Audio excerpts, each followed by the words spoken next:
going on? Brian here, Triathlon.com. Hopefully you watched the live athlete briefing for IRONMAN Chattanooga 2022. I'm going to follow that up with doing a quick little talk.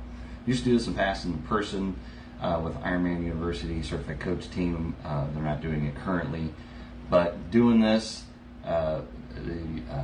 first timer athlete briefing. So if this is the first time doing a full Ironman race, this is more specifically geared for you. It could also be good information for people who have done it before, maybe need a refresher.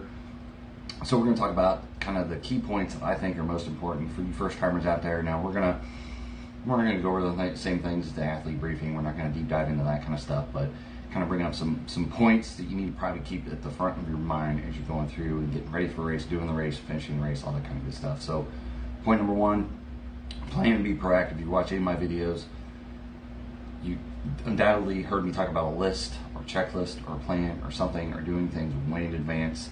So hopefully you're doing the same thing. You're trying to check in as early as possible. You're trying to give yourself enough time and a cushion. I posted yesterday about my drive to Chattanooga. Several times I got in some traffic jams for like an hour.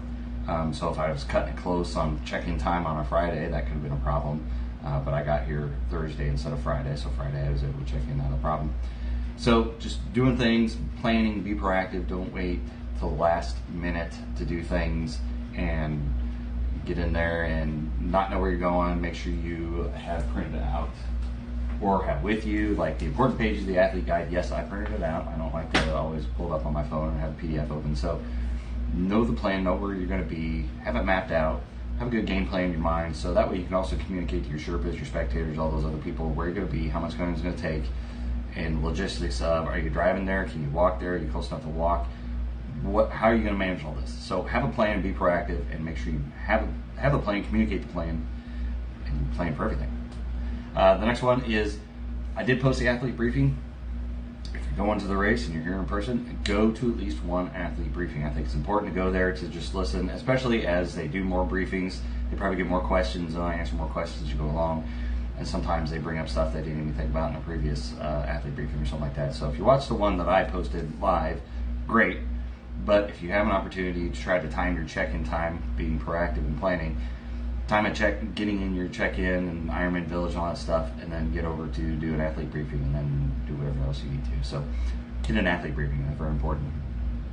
As I mentioned, kind of don't wait the last minute, don't be last. Don't be last group on the bus, don't be last person in transition checking your bike and getting your gear bags ready. Don't be last to hit the porta potty line. Try not to be running around with your hair on fire at the last minute, being stressed out and running around, being like, oh, I think I forgot this, I forgot that, and set your alarms, set multiple alarms, set the wake-up call, make sure you're not late on race morning for sure, and don't wait till the last minute to drop off your bike, don't wait till the last minute to pick up, to do your check-in, all these other things. Don't wait till the last minute to show up. You try not to do what I tend to do, is you jam too many activities into what you got going on, and you're just so spread so thin that you're just barely making one activity after another. Hopefully at this point in time, kind of cleared off the schedule a little bit, put work to the side and whatever, so you're not having to do work at the last minute. So you can focus on what you need to get done and don't always show up at the last minute for stuff. The next point is, at some point in the race, you're gonna face a difficulty, whether it be swimming and your goggles pop off, swimming and somebody knocked the wind out of you, swimming and someone smacked you in the back of the head, on your bike. You get out of transition, your chain falls off, so you got to put the chain back on, or you forgot your nutrition in the morning, you forgot your hydration in the morning, it rains, your bottles get ejected off on railroad tracks going out to the main loop of the course, so you're 5 miles into it and there goes your bottles. What are you going to do? On the run, you're dehydrated and you're hitting the hills. What are you going to do as a backup plan to make sure that you don't DNF? And I've posted several videos on that kind of subjects. So the point being, have a plan. What are you going to do? If your bottles get ejected off the bike, okay, next aid station, I'm going to grab a water and a Gatorade to make sure I have enough fluids. My nutrition, I forgot it or whatever. Next aid station, I'm going to grab extra nutrition, bars, whatever, and stuff in my pockets and stuff be ready. Just have that thing in your mind that, and have the confidence that you can come up with a game plan on the spot if the situation happens. Worst case, if you're stressed out and you're on your bike and you don't know what you're doing, just pull over to the next aid station, collect yourself, do what you need to, and move on. So think about some of the oh crap moments, and maybe, hopefully you're training, you've experienced a few. I know that's not fun, but it gets you ready for race day of having a flat or something like that, or you forgot your nutrition and how you actually responded to that kind of stuff. So they're going to happen, so just be ready for them and have a good mindset to be able to overcome those obstacles on race day. The last point is, and I usually say this at all the races that I've ever done an athlete briefing for first timers, is just keep moving. Whatever you do, don't stop. Did Ironman Des Moines, full Ironman in 2022, earlier this year. It was 100 degrees, and there's a dude that went and sat on a bench, and he actually started laying on the ground. I understand, I know, I've been there. You're either cramping up, you're hot, you feel horrible, you don't want to keep moving, but the last thing you want to do is stop moving. Once you sit on the bench, it gets more and more difficult to get up and get moving. So keep moving if all possible. Don't stop. Don't sit on a bench thinking, okay, 5 minutes from now I'm going to get up and get going.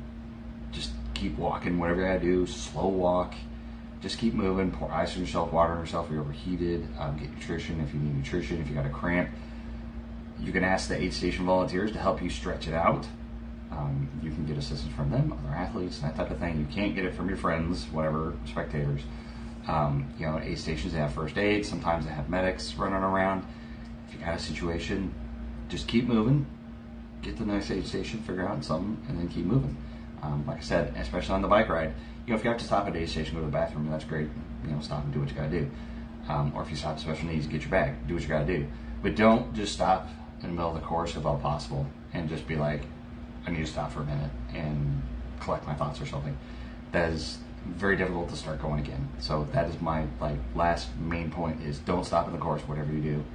Just keep moving, keep going, and you'll get to that finish line.